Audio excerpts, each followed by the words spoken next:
akan tetap punya komitmen untuk menyelesaikan untuk CPNS itu di bulan Juni dan P3K di bulan Oktober.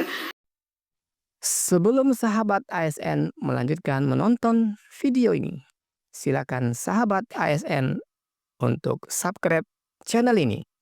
Karena setiap bulannya kami akan memberikan bonus pulsa untuk 2 orang sahabat ASN jika channel ini sudah mencapai 100.000 subscriber. Terima kasih pimpinan. Saya akan menjawab tentunya nanti secara detail. Biasanya memang kami selalu menyiapkan jawaban tertulis supaya nanti bisa dijadikan pedoman untuk pertemuan selanjutnya. Pertama dari Pak Dedi Sitorus tadi memang mempertanyakan bagaimana, meskipun sudah tidak ada, tapi tadi menanyakan bagaimana proses pengisian ASN di Kabinet Merah Putih. Jadi per tanggal 15 April 2025 itu kalau khusus untuk struktur organisasi sudah selesai semuanya 100%. Jadi sekarang tinggal pengisian orangnya. Pengisian orangnya itu sudah sekitar 83%. Mengapa masih belum 100%? Karena para menteri masih menunggu mendapatkan orang-orang yang tepat. Jadi ada beberapa, tapi kita kasih waktu sampai Desember untuk pengisian. Begitu kemarin kita kasih waktu sampai bulan April, tapi kemudian sampai bulan Maret, tapi kemudian kami diminta untuk memperpanjang sampai bulan Desember. Jadi ini masih berlangsung dan sisanya itu masih PLT begitu ya di Kementerian, jadi sudah dilakukan.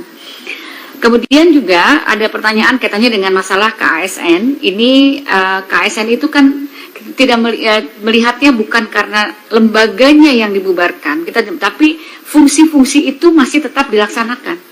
Jadi memang kita saat ini juga untuk yang KASN fungsi itu berdasarkan Undang-Undang Nomor 20 itu sudah terbagi ke Kemenpan RB maupun BKN. Jadi fungsi kebijakannya ada di Kemenpan RB, pelaksanaannya itu dilaksanakan oleh BKN, dan pengawasan itu bagaimana pelaporan dan sebagainya itu sudah dilakukan secara digital. Nanti Pak Kepala BKN bisa melaksanakan bagaimana tahapan-tahapannya juga sudah dilaksanakan. Artinya yang diutamakan ini adalah bagaimana fungsi daripada pengawasan sistem merit, karena KASN itu melakukan pengawasan sistem merit. Jadi bukan melakukan pengawasan seperti pengawasan untuk jaksaan, mengawasi jaksa dan sebagainya. Yang diawasi adalah sistem meritnya begitu. Nah, selanjutnya kaitannya dengan IKN.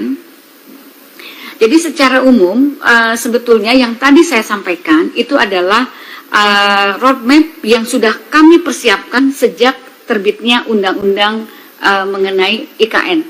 Jadi kami sudah diskusi banyak dengan OIKN tentunya mengenai pemindahan. Bahkan kami juga sudah mengumpulkan, mengkoordinasikan seluruh kementerian negara pada kabinet sebelumnya, kementerian dan lembaga pada kabinet sebelumnya, dan mereka juga sudah menyetorkan nama. Jadi sebetulnya yang mengkoordinasikan untuk pemindahan ini adalah Bappenas. Jadi kami hanya posisi dari pemindahan ASN saja. Nanti hal-hal yang lain-lainnya itu Bappenas, termasuk Perpres pemindahan, karena inisiator daripada undang-undang ini adalah Bappenas. Nah, jadi mungkin barangkali perlu juga menghadirkan Bappenas untuk ini. Nah, jadi kami sudah menyiapkan untuk yang pemindahan para pegawai untuk ASN pada posisi yang tadi begitu. Dan ini kita lakukan tentunya dengan memperhatikan, kita lakukan penapisan. Mengapa tadi saya sampaikan perlu dilakukan penapisan-penapisan ini? Karena memang kita harus tahu pada saat prioritas pertama itu mana yang perlu dilakukan begitu ya. Jadi sebetulnya kita optimis Pak bahwa kita itu akan ada lakukan pemindahan, bahkan nama-nama seperti saya sampaikan sudah disampaikan. Hanya saja ketika kami sudah mau menyampaikan nama-nama itu kan terjadi perubahan kementerian. Ini merubah konfigurasi kepegawaiannya. Jadi yang tadi sampaikan Bapak tadi ada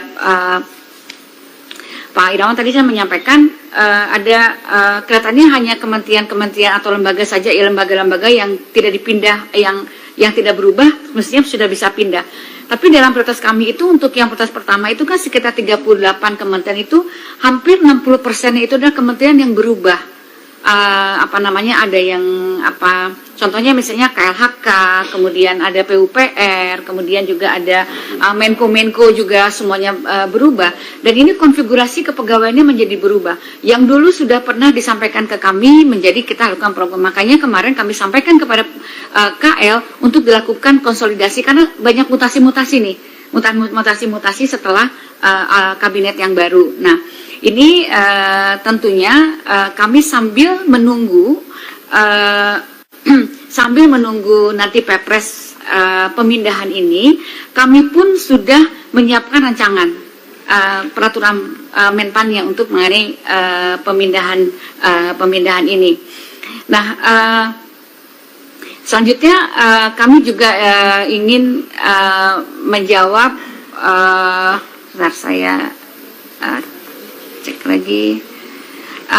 Tentunya seperti saya sampaikan, Perpres mengenai Perpres 51 tahun 2003 tentang peta jalan pemindahan ibu kota tadi memang mengatur mengenai tahapan strategis, jadi tidak hanya mengenai pemindahan pegawai saja.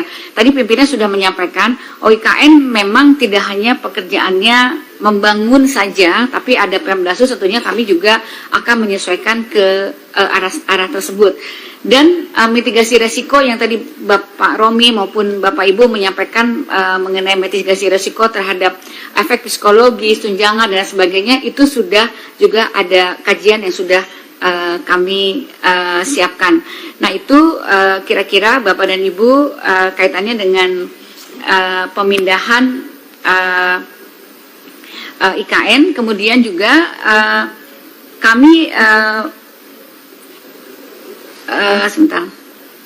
terhadap dampak sosial tentunya tadi saya sampaikan sesuai dengan kondisi ASN, dan kami juga sudah siapkan juga mekanisme terkait dengan penyediaan insentif yang baru akan berpindah. Waktu itu sudah kita siapkan juga mengenai masalah insentifnya. Insentif ini termasuk tunjangan insentif untuk perumahannya, ruang pemindahannya, dan lain-lain begitu. Dan kami memang akan berkonsolidasi lagi karena kesiapan kantornya dulu kan Kemenko-nya ada 4, sekarang ada 7, tentunya kan kami juga harus dikonsolidasikan. Kemudian pengelompokan kementeriannya juga sudah berubah. Nah, tadi Pak Romi mengatakan memang belum terlihat karena memang kami masih menunggu konsolidasi kepegawaiannya terlebih dahulu, karena kementerian dan lembaga kemarin masih fokus kepada konsolidasi kelembagaan tata kelola, dan ini mudah-mudahan setelah ini kita bisa langsung bergerak lagi untuk melakukan analisis. Kami harus mengulang lagi begitu ya, analisis dari awal.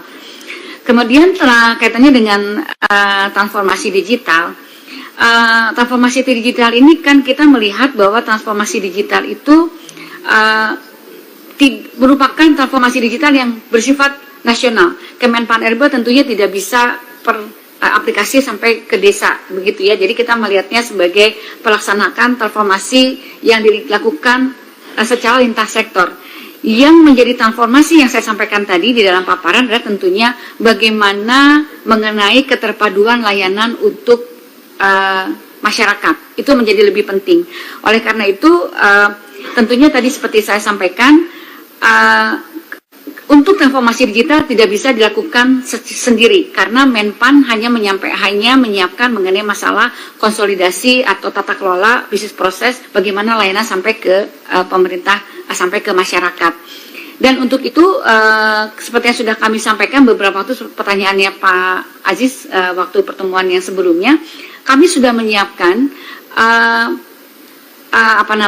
dashboard atau aplikasi umum begitu ya, yang kita namakan sebagai yang dilaksanakan oleh yang digital. Ada 3 aplikasi yang sudah kita siapkan, yaitu Inapas untuk digitalisasi IKD-nya yang dilakukan oleh Kementerian Dalam Negeri, kemudian Inaku untuk pelayanan personal begitu, kemudian Inagov itu untuk layanan government to government-nya gitu. Ini sudah kita siapkan aplikasi umumnya. Jadi memang betul bahwa untuk aplikasi ini kita lakukan secara menyeluruh agar terjadi keterpaduan layanan terintegrasi layanannya. Jadi nanti kita akan menggunakan aplikasi-aplikasi umum karena memang kami waktu pertama kali menyusun konsep ini memang lebih dari 16 triliun penggunaan aplikasi yang ada di daerah, jadi pemborosan sekitar 16 triliun ya pada tahun 2018.